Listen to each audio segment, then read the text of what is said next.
Long before the Union Jack was ever raised on Nigerian soil, a mosaic of vibrant civilizations flourished here.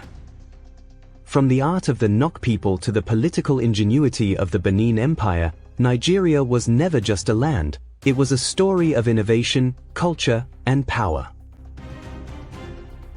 In the heart of West Africa, what we now call Nigeria was home to some of the most advanced societies of their time. Each kingdom and city-state told its own tale, united by trade routes that stretched across the Sahara and beyond. In the north, the Sokoto Caliphate commanded respect as one of the largest Islamic empires in Africa, blending religion, politics, and military strategy.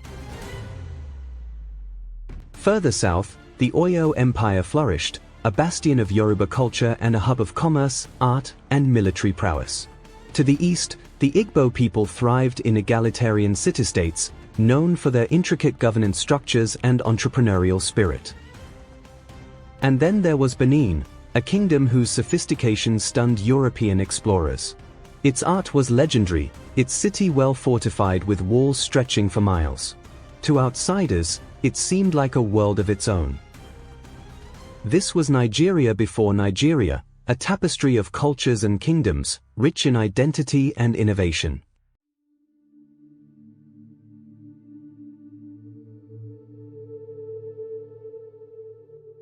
Before the Royal Niger Company, before the amalgamation, there was Lagos, the gateway to what would become Nigeria. Its annexation in 1861 marked the first step in Britain's conquest of a territory destined for greatness. By the mid-19th century, Lagos was a thriving port city, a hub for trade and commerce. But it was also entangled in the Atlantic slave trade, which Britain sought to abolish. As a coastal city, Lagos offered strategic access to inland territories and the lucrative trade routes along the Niger River. In 1851, British forces bombarded Lagos under the pretext of ending the slave trade and removing Oba Kusiko, a monarch resistant to British interference. This military action, known as the Bombardment of Lagos, was followed by the installation of Oba Akitoy, who was more favorable to British interests. But Britain's ambitions didn't stop at influencing leadership. In 1861, under the guise of protecting British trade and suppressing the slave trade, the British formally annexed Lagos as a colony. Oba Dosunmu, the reigning monarch, was coerced into signing the Lagos Treaty of Cession, surrendering sovereignty to the British Crown. This annexation turned Lagos into Britain's foothold in West Africa, a base for further expansion and a template for colonial governance. While Lagos was firmly under British rule, the vast hinterlands remained fragmented and untamed in the eyes of the colonizers. The Royal Niger Company, a commercial powerhouse established by Sir George Goldie. Through a series of exploitative treaties, the Royal Niger Company secured control over trade along the Niger River. Chiefs were often misled into ceding rights to their lands in exchange for protection and meager trade goods. These treaties were designed to ensure British monopolies over palm oil and other valuable resources. By the late 19th century, the company essentially governed vast territories, operating with its own private army to suppress local resistance. But the British government, seeing the economic potential, decided to take direct control. In 1900, the company sold its territories for £865,000, paving the way for formal colonization. With Lagos as a colony and the Royal Niger Company's territories now under direct British administration, the colonial government sought to consolidate power. This meant conquering independent kingdoms and empires within the region. The Sokoto Caliphate in the north was a formidable Islamic empire, but by 1903, British forces overpowered it. The Benin Kingdom, known for its advanced governance and art, faced a similar fate in 1897 when British troops looted its treasures during the infamous punitive expedition. By 1914, Britain had unified the northern and southern protectorates into one entity, Nigeria. Governor Frederick Lugard, the architect of this amalgamation, sought administrative efficiency. But this decision ignored the vast cultural and political differences between the regions. The north, predominantly Muslim and governed through indirect rule, was distinct from the South, which had embraced Western education and Christianity. This fusion created tensions that would shape Nigeria's political landscape for decades. From the annexation of Lagos to the amalgamation of 1914, Britain's rule over Nigeria was built on strategic manipulation and economic exploitation. By the early 20th century, the Nigerian people began to awaken to the reality of colonial exploitation. The seeds of resistance had grown into a determined call for self-rule. The rise of Western education in southern Nigeria was a game-changer. Missionary schools like those established by the Church Missionary Society produced an educated elite who understood the principles of governance and freedom. Many Nigerians traveled abroad, where they witnessed the push for independence in other colonies and absorbed the ideologies of self-determination. Men like Herbert Macaulay, often called the father of Nigerian nationalism, emerged as champions of the people. Through his activism, Macaulay exposed the injustices of colonial policies, from exploitative taxation to the neglect of local welfare. His efforts inspired a new generation of leaders who would carry the torch of freedom. Colonial policies prioritized British interests, leaving Nigerians to bear the brunt of harsh economic conditions. Heavy taxes, land expropriation, and forced labor fueled resentment. The Nigerian railway strike of 1945 was a landmark moment, uniting workers across ethnic lines in a demand for fair treatment. These economic struggles galvanized ordinary Nigerians, making them critical allies in the nationalist cause.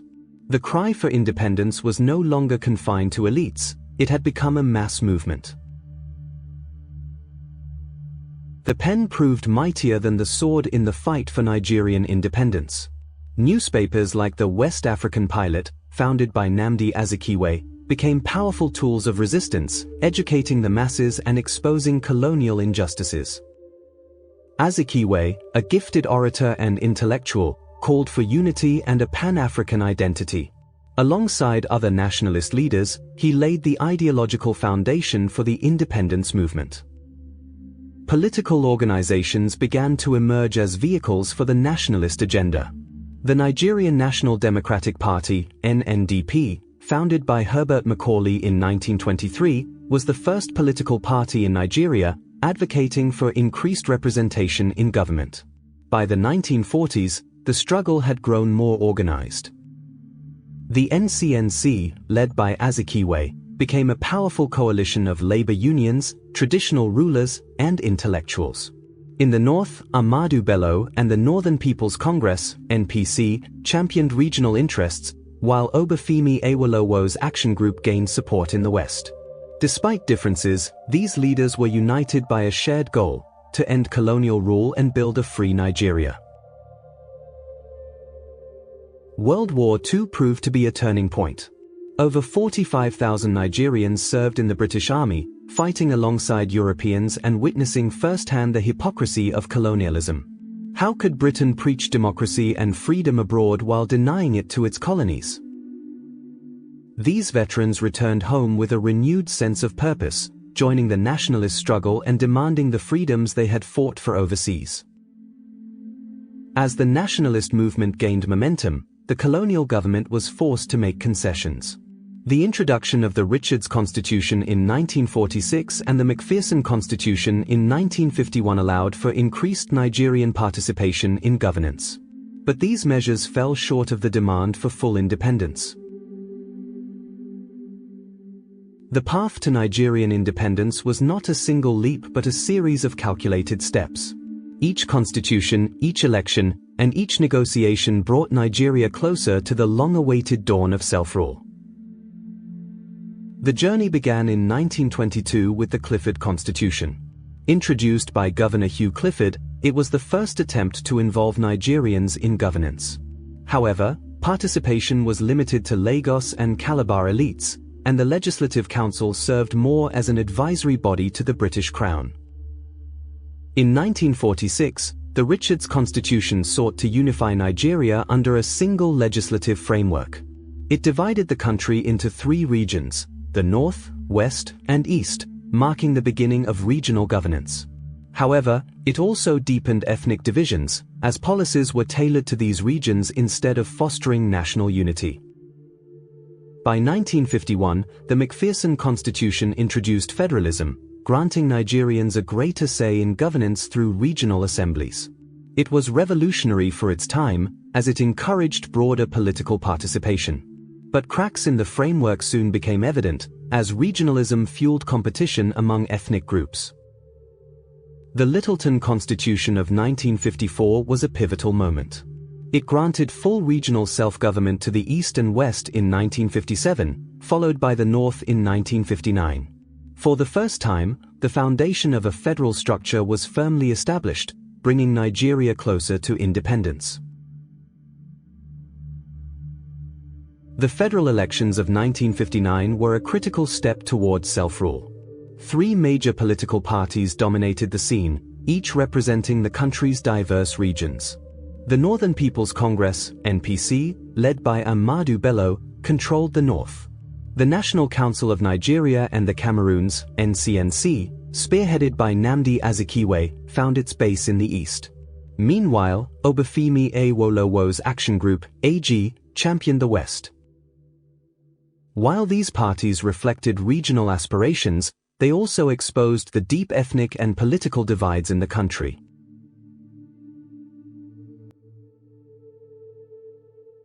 The NPC emerged victorious, forming a coalition government with the NCNC. This coalition, though fragile, became the bridge to independence. Sir Abubakar Tafawa Balewa, a key figure in the NPC, was chosen as Nigeria's prime minister. His leadership would symbolize the transition from colonial rule to independence. The final steps to independence were marked by intense negotiations with Britain. Nigerian leaders, including Azikiwe, Awolowo, and Balewa, participated in constitutional conferences held in London in the late 1950s. These meetings ironed out critical details of governance, trade, and defense. In 1960, an agreement was reached. Nigeria would become a sovereign state within the Commonwealth, maintaining ties with Britain but asserting full control over its internal affairs. The negotiations culminated in the Nigeria Independence Act, passed by the British Parliament. This was the final legal instrument that transferred authority to Nigerians, marking the end of an era and the birth of a nation.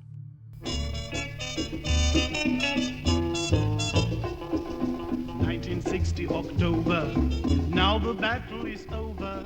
This is the date we've been waiting to celebrate. Nigeria is free. Balewa, free. Azikiwe, free. Awolowo was a downer. Nigeria is free.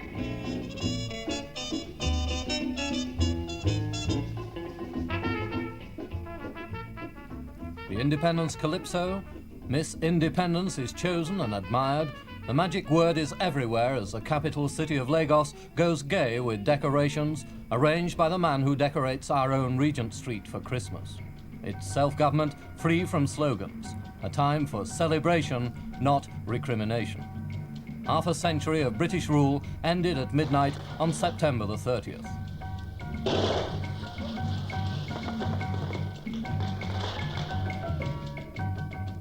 This new nation is already a great one, the most populous in Africa, with up to 40 million people of many tribes and languages and gods, rich in groundnuts, cotton and oil, bound together in a federation of 3 regions.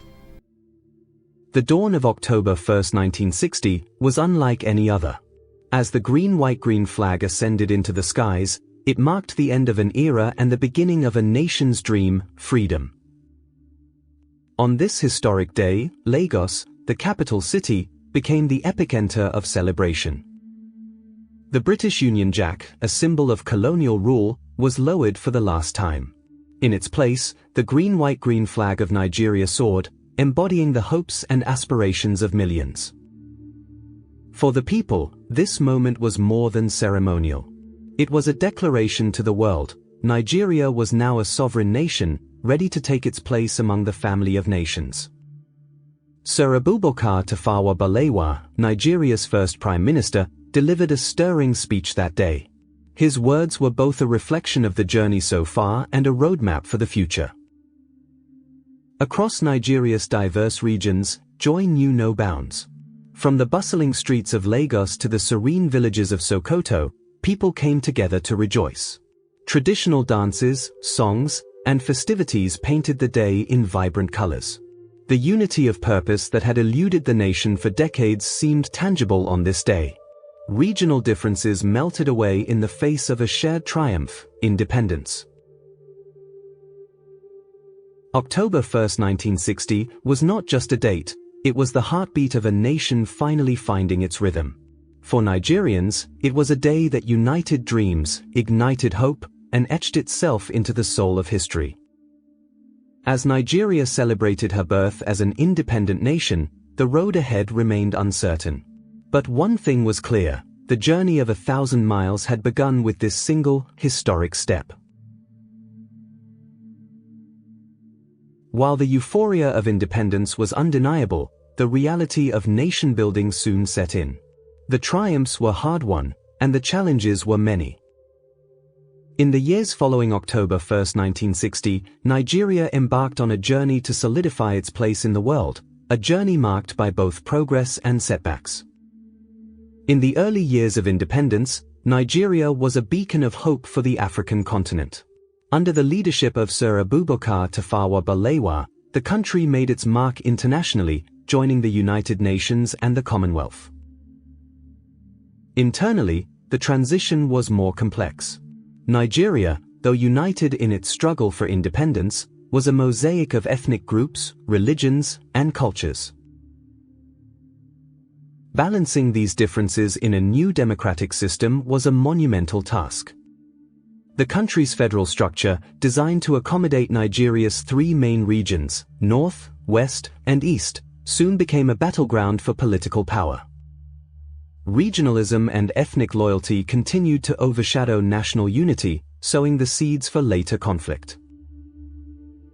By 1966, Nigeria's experiment with democracy faltered. Deep political instability led to the first military coup, and Prime Minister Tafawa Balewa was tragically assassinated. The subsequent coup that brought General Johnson Aguiyi-Ironsi to power would mark the beginning of a turbulent period in Nigeria's history. My main concern is to restore law and order as soon as possible. The country's fragile unity faced its greatest test during the Biafran War, 1967 to 1970, one of the bloodiest conflicts in Africa. Before you, proud to be a servant of such a heroic people, today I stand before you to proclaim that our heroic youth in the various fronts have turned the tide of this war. They have smashed all enemy offensives directed at our destruction. In the air, they have destroyed systematically the sinews of Nigeria's military might. The Biafran Air Force, small as it is, has stopped the entire oil flow of Nigeria from the mainland west. Early reports like these from Biafra were on film in black and white. Colour film was to follow. 10 minutes later, and the Biafrans are having trouble getting their troops to advance from their forward positions. Most of their bullets are going into the ground ahead. The eastern region, under Colonel Odumegwu Ojukwu, sought to break away and form the independent state of Biafra. The war caused immense suffering, with millions of lives lost. Yet, in the end, Biafra was reintegrated into Nigeria. Despite the scars left by the war, Nigeria began to recover, with the 1970s heralding a period of economic growth. The discovery of oil in the Niger Delta made Nigeria one of the world's leading oil exporters. This newfound wealth brought infrastructural development, urbanization, and a growing middle class. However, this prosperity was not without its challenges. The country's reliance on oil meant that economic diversification was neglected, and the wealth was not equally shared. Corruption, political instability, and military rule continued to undermine progress.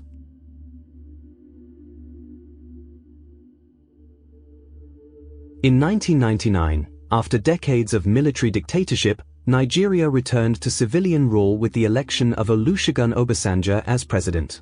This marked the beginning of a new era for Nigeria, one based on democratic principles.